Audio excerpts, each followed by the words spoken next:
ಮಾತಾ ಪಿತಾಮಹೇ ಚೈವ ತಥೈವ ಪ್ರಪಿತಾಮಹೇ ಪಿತಾ ಪಿತಾಮಹಶ್ಚೈವ ತಥೈವ ಪ್ರಪಿತಾಮಹಃ ಏತೇ ಭವಂತು ಸುಪ್ರೀತಾ ಪ್ರಯಚ್ಛಂತು ಚ ಮಂಗಲಂ.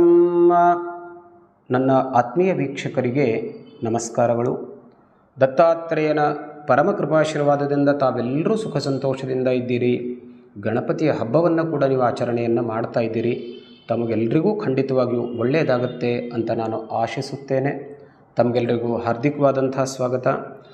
ವೀಕ್ಷಕರೇ, ಇವತ್ತಿನ ದಿವಸ ನಾವು ಈ ಪಿತೃಪಕ್ಷಕ್ಕೆ ಸಂಬಂಧಪಟ್ಟಂಥ ಒಂದಷ್ಟು ಮಾಹಿತಿಯನ್ನು ತಿಳ್ಕೊಳ್ಳುತ್ತೇವೆ. ನೋಡಿ, ತಮಗೆಲ್ಲರಿಗೂ ಗೊತ್ತು, ಇದನ್ನು ನಾವು ಪಕ್ಷ ಮಾಸ ಅಥವಾ ಪಿತೃಪಕ್ಷ ಮಾಸ ಅಂತ ಕೂಡ ಹೇಳ್ತೇವೆ. ಯಾವಾಗ ಅಂತ ಕೇಳಿದ್ರೆ ಭಾದ್ರಪದ ಮಾಸದ ಪೌರ್ಣಿಮೆಯ ನಂತರ, ಪೌರ್ಣಿಮೆ ಮುಗಿದ ನಂತರ ಪ್ರತಿಪದೆಯಿಂದ ಹಿಡ್ಕೊಂಡು ಮುಂದಿನ ಅಮಾವಾಸ್ಯೆ, ಆ ಅಮಾವಾಸ್ಯೆಗೆ ನಾವು ಮಹಾಲಯ ಅಮಾವಾಸ್ಯೆ ಅಂತ ಕರಿತೇವೆ. ಈ ಒಂದು 15 ದಿವಸದ ಅವಧಿಯನ್ನು ನಾವು ಪಿತೃಪಕ್ಷ ಅಂತ ಹೇಳ್ತೇವೆ. ಇಲ್ಲಿ ನಮ್ಮ ಪಿತೃಗಳನ್ನು ಉದ್ದೇಶಿಸಿ ಮಾಡುವಂಥ ಕಾರ್ಯ, ಪಿತೃಗಳಿಗೆ ಸಂಬಂಧಪಟ್ಟಂಥ ಪೂಜೆ, ಪಿಂಡ ಪ್ರದಾನ, ತರ್ಪಣ, ಇದೆಲ್ಲವೂ ಈ 15 ದಿವಸ ಬಹಳ ವಿಶೇಷವಾದಂಥ ಕಾಲಾವಧಿ. ಹಾಗಾಗಿ ಈ 15 ದಿವಸದ ಅವಧಿಯಲ್ಲಿ ನಾವೆಲ್ಲರೂ ಖಂಡಿತವಾಗಿಯೂ ಪಿತೃಗಳಿಗೆ ಸಂಬಂಧಪಟ್ಟಂಥ ಪೂಜಾದಿಗಳನ್ನು ಮಾಡಲಿಕ್ಕೆ ಬೇಕು. ಯಾಕೆಂದರೆ ನಾವು ಮನುಷ್ಯರಾಗಿ ಹುಟ್ಟಿದ ಮೇಲೆ ದೇವ, ಋಷಿ, ಪಿತೃ ಈ 3 ಋಣಗಳನ್ನು ನಾವು ಕಳೆದುಕೊಳ್ಬೇಕು ಅಂತ ಶಾಸ್ತ್ರ ಹೇಳುತ್ತೆ. ಅದರಂತೆ ನಾವು ಪಿತೃಋಣದಿಂದ ಮುಕ್ತರಾಗಬೇಕು ಅಂತ ಅಂದರೆ ಈ ಪಿತೃಪಕ್ಷದಲ್ಲಿ ಪಿತೃಗಳಿಗೆ ಸಂಬಂಧಪಟ್ಟಂಥ ಕಾರ್ಯಗಳನ್ನು ನಾವು ತಪ್ಪದೇ ಮಾಡಬೇಕು. ಸೊ ಯಾರಿಗೆ ತಂದೆ ಇಲ್ಲವೋ ಅವರು ಈ ಪಿತೃಪಕ್ಷ ಪೂಜಕ್ಕೆ ಮಾಡಲಿಕ್ಕೆ ಅರ್ಹರಾಗಿರ್ತಾರೆ. ತಂದೆ ತಾಯಿ ಇದ್ದವರಿಗೆ ಇದು ಅನ್ವಯ ಆಗೋದಿಲ್ಲ. ಹಾಗಾಗಿ ಈ ಒಂದು 15 ದಿವಸದಲ್ಲಿ ಪಿತೃಗಳಿಗೆ ಸಂಬಂಧಪಟ್ಟಂಥ ಪಿಂಡ ಪ್ರದಾನ, ತರ್ಪಣ, ಪೂಜಾದಿಗಳನ್ನು ಮಾಡಿಕೊಳ್ಳಿ. ಇದರಲ್ಲಿ ವಿಶೇಷವಾಗಿ ಈ ಪಿತೃಪಕ್ಷದ ವಿಶೇಷತೆ ಅಂತಂದರೆ, ನಾವು ಪ್ರತಿ ವರ್ಷ ಮಾಡುವಂಥ ಶ್ರಾದ್ದಾದಿಗಳು ಬೇರೆ.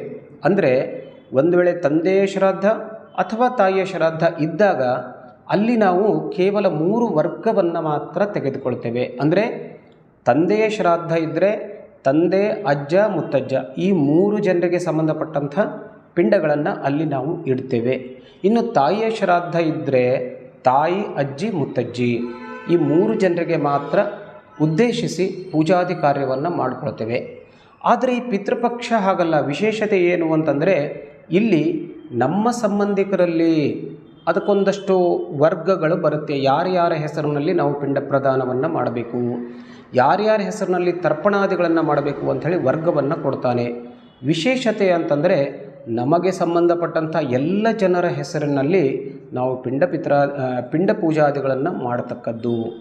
ಈ 3 ವರ್ಗ ಅಂದರೆ ತಂದೆಯ 3 ವರ್ಗ, ತಾಯಿಯ 3 ವರ್ಗವನ್ನು ಬಿಟ್ಟು ಅದರ ಜೊತೆಗೆ ಕೂಡ ನಮ್ಮ ಚಿಕ್ಕಪ್ಪ, ದೊಡ್ಡಪ್ಪ ಇವರು ಯಾರಾದರೂ ಹೋಗಿದ್ದರೆ ಅವರ ಹೆಸರಿನಲ್ಲಿಂದ ಪೂಜೆ ಮಾಡಬಹುದು.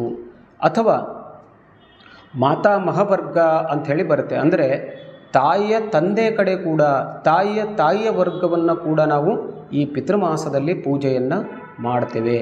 ಅದರಂತೆ ನಮ್ಮ ಸ್ವಂತ ಅಣ್ಣ ತಮ್ಮಂದರು ಯಾರಾದರೂ ಹೋಗಿದ್ದರೆ, ಅಕ್ಕ ತಂಗಿಯರು ಹೋಗಿದ್ದರೆ, ಅಥವಾ ಸೋದರತ್ತೆ ಅಂತಂದರೆ ತಂದೆಯ ಅಕ್ಕ ತಂಗಿಯರು ಅವರನ್ನು ಉದ್ದೇಶಿಸಿ ಕೂಡ ನಾವಿಲ್ಲಿ ಪಿಂಡದಾನವನ್ನು ಮಾಡ್ತೇವೆ. ಇದ್ರ ಜೊತೆಗೆ ನೋಡಿ, ನಮ್ಮ ಚಿಕ್ಕಪ್ಪ, ಚಿಕ್ಕಮ್ಮ, ದೊಡ್ಡಮ್ಮ ಯಾರಾದರೂ ಅಂದರೆ ತಾಯಿಯ ಅಕ್ಕ ತಂಗಿಯರು ಅವರ ಹೆಸರಿನಿಂದಲೂ ಕೂಡ ಪಿಂಡದಾನವನ್ನು ಮಾಡಬೇಕು. ಅದರಂತೆ ನಮ್ಮ ಗುರುಗಳ ಹೆಸರಿನಿಂದ, ನಮ್ಮ ಆಪ್ತೇಷ್ಟರು ಅಂದರೆ ಬಂಧು ಮಿತ್ರರು ಯಾರಾದರೂ ಇರಬಹುದು, ಅಥವಾ ಫ್ರೆಂಡ್ಸ್ ಇರಬಹುದು, ಇವರೆಲ್ಲರನ್ನು ಉದ್ದೇಶಿಸಿ, ಅಥವಾ ನಮ್ಮ ಸೋದರ ಮಾವ, ಹೆಣ್ಣು ಕೊಟ್ಟ ಮಾವ ಅವರೂ ಕೂಡ ಇಲ್ಲದೇ ಇದ್ದರೂ ಕೂಡ ಈ ಪಿತೃಪಕ್ಷದಲ್ಲಿ ಅವರ ಹೆಸರಿನಿಂದ ಪೂಜೆಯನ್ನು ಮಾಡೋದು, ಪಿಂಡ ಪ್ರದಾನವನ್ನು ಮಾಡೋದು, ತರ್ಪಣಾದಿಗಳನ್ನು ಮಾಡುವುದರಿಂದ ನಮಗೆ ಬಹಳ ವಿಶೇಷವಾದಂಥ ಒಂದು ಫಲ.